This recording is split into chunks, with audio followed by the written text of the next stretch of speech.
If you're still paying 40 bucks a month for Lovable, you're about to feel stupid because just this week, Google dropped something wild. Google's AI Studio just released their new vibe coding tool that basically means you no longer need to use Lovable. Now you can spin up fully working MVPs for your apps without writing any code. What's also super cool is that this plugs straight into all of Google's other tools, so with just a single click, you can add Nano Banana, you can add Veo 3, and so much more. The best part is, it's absolutely free. You get up to 100 Gemini Pro requests per day, totally free. So now you can validate, test, and launch an entire product line before lunch. In this video, I'm gonna show you exactly how Google AI Studio works, and then I'm gonna compare it side by side with Lovable to see which one wins head to head. So here we are inside of Google AI Studio, and if you haven't checked this out yet, I highly recommend it because it is awesome.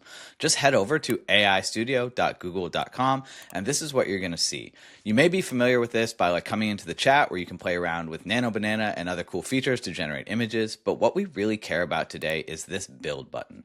And this is where you go in order to start building apps.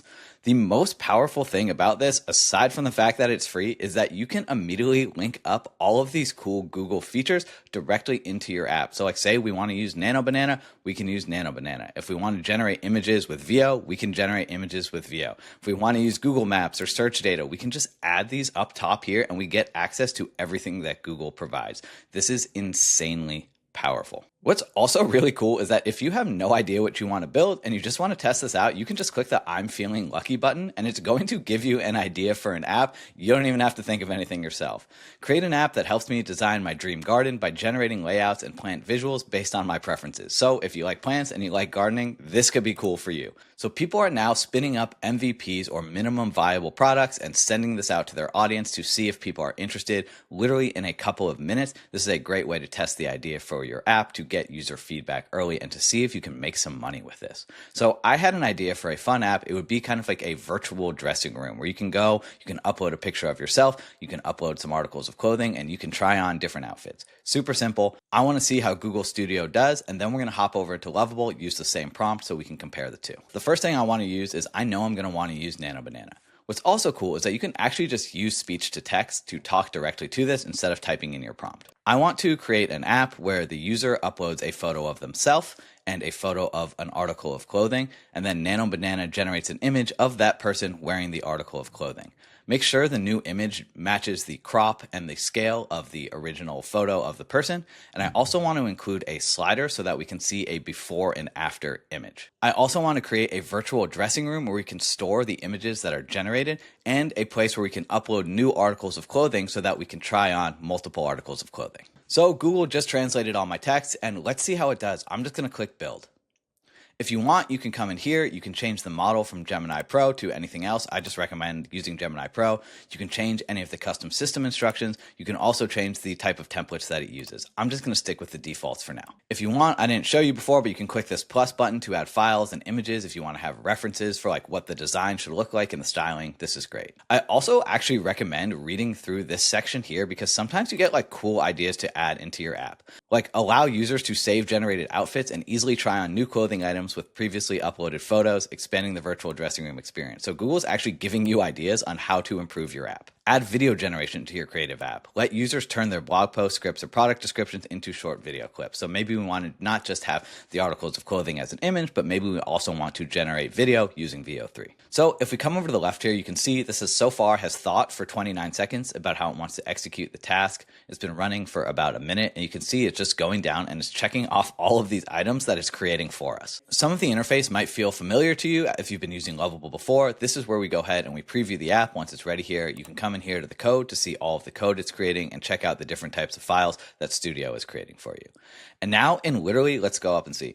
In 92 seconds, we have a full-on virtual try-on application. So we can upload an image of a person, we can upload an article of clothing, and then we can go ahead and we can try this out. And so down here, we actually have the virtual dressing room, which is going to store all of our outfits. And then we have the clothing closet, which I'm not actually sure what this does. So I want to test this out too. The first thing I'm going to do is I'm just going to go ahead and I'm going to drop in an image of myself. This one looks good here. And then I'm just going to drop in an image of an article of clothing like this big puffy jacket. And I'm just going to click generate outfit. So right now it says, and sometimes this happens, it says there's one error running the code, and I'm just going to go ahead and click autofix to see what the error is. So this thought for another 30 seconds. Sometimes this happens, and knowing how to troubleshoot and fix your problems is one of the most valuable skills that you can learn. So again, I'm just going to upload the photo of me and the photo of the jacket, and let's see if this works now. It's cool. Warming up the virtual runway. This is great. I didn't ask it to include a loading animation, but it did it for me. Warming up, our AI stylist is creating your outfit. So this is already super cool. So if I come down here, we can actually see that we have this slider that shows the original outfit and the new outfit. This isn't quite working as expected, but it's actually pretty close and it's really cool. And so what's really cool about AI is if you're running into issues like this, you can just tell it what the issue is. So make sure the generated image matches the aspect ratio of the person image. So I'm going to send that off and let's see how this does. But in here you can see we actually have this file. We can go ahead and click edit. It looks like we have the ability to apply changes directly to this image and edit it from here. We could say make the jacket blue. Let's go ahead and click apply changes and let's see what happens here. So now we've gone ahead and we actually have a brand new blue outfit that we can see if we just drag this slider back and forth. This is still thinking about processing the aspect ratio. Now it's going to dynamically detect the aspect ratio of the person's photo. And then we're going to use this to generate the new images. And so now you can see we've actually generated an image that matches the aspect ratio. This is pretty cool. I want to see what happens if I add an item to the clothing closet. I'm actually not even sure. And so as soon as I added an item to the clothing closet, if I come up here, it looks like it changed this photo here. So I can just go ahead and click generate. I think the clothing closet in this case may actually be unnecessary, but I still think it's cool to see. So now if I come down here, you can see now I'm in this ridiculous leather jacket. I don't think this will look good for me, but it's pretty cool. And if I want to go back, I can go ahead and see, the puffer jacket that we had before, right? And so I think with a little bit of work, we could get this pretty good. Like if I click on this image, it should appear down here, right? That's currently not happening. We probably can take out this clothing closet, but you can see how quickly we can spin up an MVP app and we can start getting feedback. If you're ready, you can make a copy of the application. You can download the app. You can even push this to GitHub to start working with the team, or then taking that code into like a more robust coding platform like Claude Code or something like that. And when you're ready, you can even deploy the app directly from here. So what I want to do is I want to try this out inside of Lovable. So I'm just going to copy the same prompt. I'm going to come over into lovable.dev and I'm just going to paste in the same prompt exactly as is. So Lovable has thought for 17 seconds. It tells you the exact approach it's going to take, and then it asks if we want to enable cloud for some backend features. I'm just going to go ahead and click allow, and then I'm going to come back once this is finished. Okay, so Lovable took a couple minutes to finish. So let's go ahead and try this out as well. So I'm just going to go ahead and I'm going to drop in the same photos. Me in my orange hoodie and this black puffy jacket. And let's just go ahead and click try it on. Cool, so that image finished, and now you can see this is what Lovable created, and we actually have a pretty good before and after slider here, so I'm pretty happy with the way this looks. I'm just going to go ahead, let's see what happens if I click view dressing room, and now you can actually see we have different generated outfits from here, and we actually have the clothing library, which looks like these are the images that I've uploaded. So if I want to go back here, I can go ahead and I can try on another outfit.